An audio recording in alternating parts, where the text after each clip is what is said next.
kronologis, tafsir kolonial, dan tekstual India. Memahami posisi spiritualitas Nusantara memerlukan kejernihan kronologis dalam membedakan antara identitas keagamaan bentukan administratif dengan realitas teologi otokton yang telah mapan.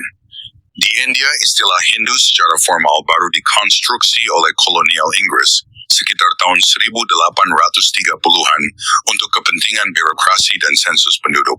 Di Nusantara, identitas asli ini memiliki alur kronologi mandiri yang bermula dari tatanan Dharma Nusantara yang purba, kemudian berevolusi secara administratif di Bali menjadi agama Tirta, agama air suci, sebuah sistem penyucian lahir batin yang berpusat pada kearifan ekosistem lokal. Istilah ini kemudian berkembang menjadi Siwa Buddha, yang secara teologis bukan merupakan perpaduan sinkretis antara Hinduisme India dan Buddhisme Siddhartha, melainkan manifestasi dari prinsip Advaya Nusantara. Sebuah kesadaran tunggal di mana Siwa dan Buddha adalah dua aspek dari satu hakikat ketuhanan yang sama, Bhinneka Tunggal Ika. Baru pada rentang 1958 sampai 1962, istilah Hindu Dharma diadopsi sebagai strategi administratif agar keyakinan lokal ini diakui secara konstitusional oleh negara. Oleh karena itu, memaksakan tafsir Hindu India terhadap monumen purba seperti Borobudur dan Prambanan adalah kesalahan metodologis yang fatal, karena bangunan tersebut berdiri ratusan tahun sebelum kategori Hindu itu sendiri diciptakan. Problematika metodologis ini tampak nyata pada pemberian label Karma Vibhanga pada relief dasar Borobudur, yang seolah menjadikannya ilustrasi teks Mahakarma Vibhanga India, padahal riset menunjukkan bahwa dari 160 panel, hanya sekitar 23 yang memiliki kesesuaian langsung. Pemaksaan serupa terjadi pada penggunaan Bab 3 Abhidharma Kosha, Loka Nirdesha, karya Vasubandhu untuk menjelaskan tingkatan bangunan. Secara doktrinal, teks India merinci 21 lapisan kosmik, namun secara empiris, Borobudur hanya memiliki 7 tingkatan utama.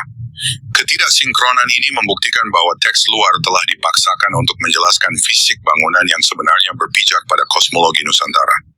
Struktur 4 galeri persegi dan 3 teras melingkar, total 7, lebih koheren dengan konsep Sulapaepa, Bugis, Tritangtu, Sunda, dan Saptaloka, Tantu Panggalaran, yang merupakan evolusi dari tradisi Punden Berundap yang diperdalam secara spiritual melalui naskah Sang Hyang Kamahayanikan.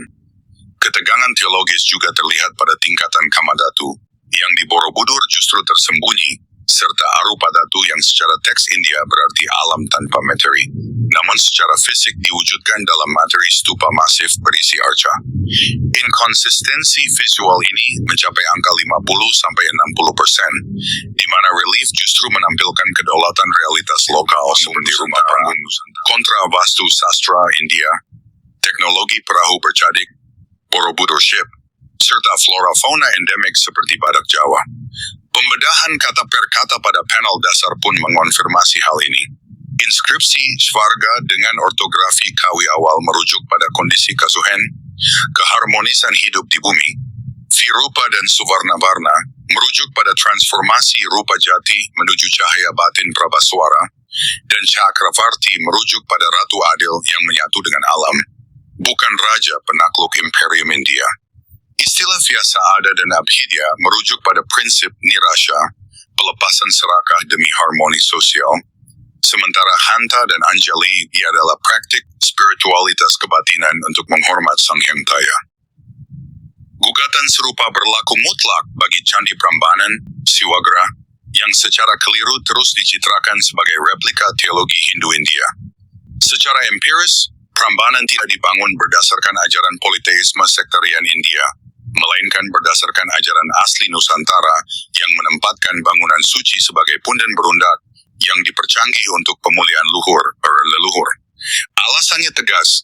Pertama, arca utama di bilik sentral bukanlah dewa Siwa mitologis India, melainkan figur Batara Guru, personifikasi dari raja atau leluhur agung yang telah menyatu dengan kesadaran tertinggi. Kedua, Prambanan adalah sebuah pendharmaan.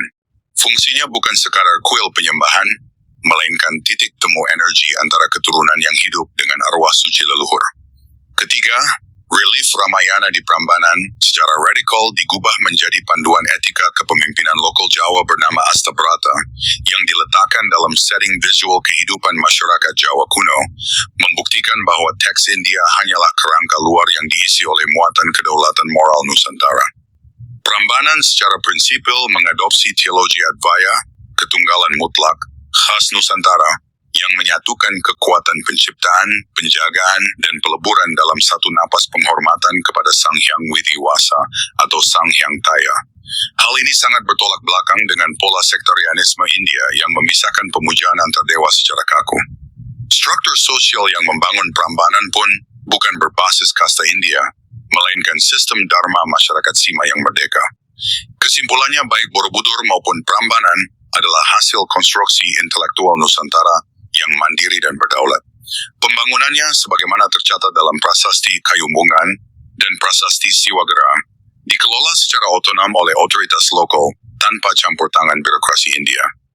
Semua istilah serapan yang digunakan telah diletakkan dalam kerangka teologi lokal yang memuliakan keesaan Sang Hyang Widi. Ketika realitas fisik bangunan tidak sesuai dengan naskah luar, maka yang harus dikoreksi adalah tafsir kolonialnya, bukan bangunannya. Kedua candi ini berdiri tegak sebagai kitab semesta Nusantara, bukti nyata bahwa peradaban ini telah memiliki sistem kedaulatan spiritual dan teknologi yang paripurna tanpa pernah berhutang pada narasi luar manapun.